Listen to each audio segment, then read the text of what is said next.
বিপিএলটা বন্ধ হয়ে গেছে, আসলে কারা জিতলো, বিসিবি নাকি ক্রিকেটাররা?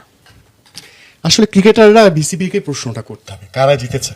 আমার মনে হচ্ছে তারা যাদেরকে জিতাতে চাচ্ছে হয়তো বা তারা জিতবে। প্রশ্নটা এই জন্য বললাম আপনাকে, এর পেছনে ইতিহাসে আপনাকে একটু যেতে হবে। বাংলাদেশের ক্রিকেট বোর্ড, এই ক্রিকেটাররা এই যে আজকের অবস্থা, অসম্মান করা যে পরিস্থিতিতে দাঁড়িয়েছে, এই পথটা তারাই তৈরি করেছে।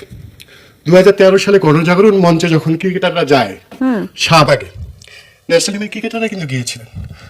তাদেরকে কেউ বাধ্য করেছে বলে আমি জানি না, গিয়েছেন ওই সময় সুযোগ সুবিধা নেওয়ার জন্য হয়তো বা গিয়েছেন, অথবা কি বলবো, বলতে কষ্ট হচ্ছে একটু, অথবা সুবিধা নিতে চেষ্টা করেছেন অথবা বাধ্য হয়েছেন।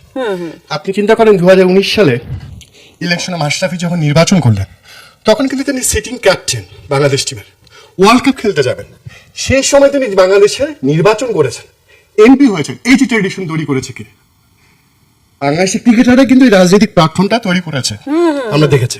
আমরা মোস্তাফিজকে নাজমুল হাসান পাপনের ইলেকশনের ক্যাম্পেইনে দেখেছিলাম, বলেছিলেন কাটারের পর কাটার। কেন আপনি জেনে বুঝে সেখানে গিয়েছেন না? আপনি যখন সাকিব আল হাসান যখন ইলেকশনে দাঁড়ালেন, তখনও সেই সময় আমরা দেখেছি যে ইলেকশন যখন তিনি করলেন, তখন কিন্তু তিনি ক্রিকেটার, কিছুদিন পর ওয়ার্ল্ড কাপ খেলতে যাবেন। মজার বিষয়, একই সঙ্গে তিনি কিন্তু দুই জায়গা থেকে বেতন নিতেন, জাতীয় সংসদের এমপি হিসেবে, আবার ন্যাশনাল টিমের ক্রিকেটার হিসেবে। এই যে রাজনৈতিক কালচার তৈরি করেছেন ক্রিকেটাররা, সুযোগ সুবিধা নেওয়ার জন্যই হোক, সুযোগ সুবিধা দেয় না। আপনি ক্রিকেটের জনপ্রিয়তা ব্যবহার করে এমপি হয়েছেন, মন্ত্রী হয়েছেন, এটা কিভাবে হয়েছে? এই যে কালচার তৈরি করেছেন, এটা ক্রিকেটাররা তৈরি করেছেন।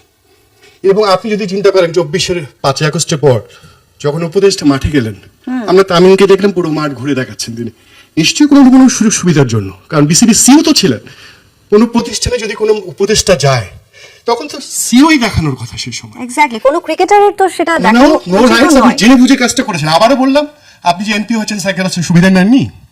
আপনার ওনার সাথে আমার দ্বিমত ছিলেন, আমার সাকিবের সাথে আমার খুবই ভালো সম্পর্ক। আমি তাকে বলেছিলাম আপনার সাথে আমি নির্বাচনী প্রচারণে যাব না, স্পষ্ট করে, আপনারও মনে আছে। একদম আমি শেষ মুহূর্ত করেছেন, বলেছিলাম আপনি অবসর নিয়ে কাজটা করেন।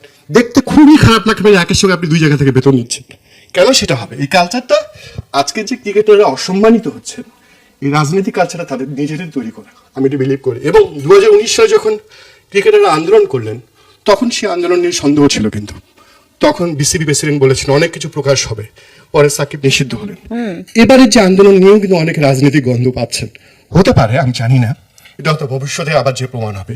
তা আমি বলছি ক্রিকেটাররাই নিজেরাই হোক কখন ক্ষমতার স্বাদ গ্রহণ করেছেন, সুবিধা নিয়েছেন, অথবা ব্যবহার হয়েছেন, বারবারই হয়েছেন তারা। এমন না যে ছোট ক্রিকেটাররা, টপ ক্রিকেটাররা, সাকিব আল হাসানের নির্বাচনী প্রচারণা কে জাননি? আপনি একটি দলের প্রতীক ব্যবহার করে ন্যাশনাল টিমের ক্রিকেটার, আপনি ঠিক বোঝেন না? এতটুকু জ্ঞান নেই? তখন কি আপনি সুযোগ সুবিধা ব্যবহার করেননি? এই গণভবনের পাওয়ার ব্যবহার করে ক্রিকেটাররা কথায় কথায় মামলা করার হুমকি দিত, হুমকি দিয়েছে সাংবাদিককে, আমাকেও দিয়েছে।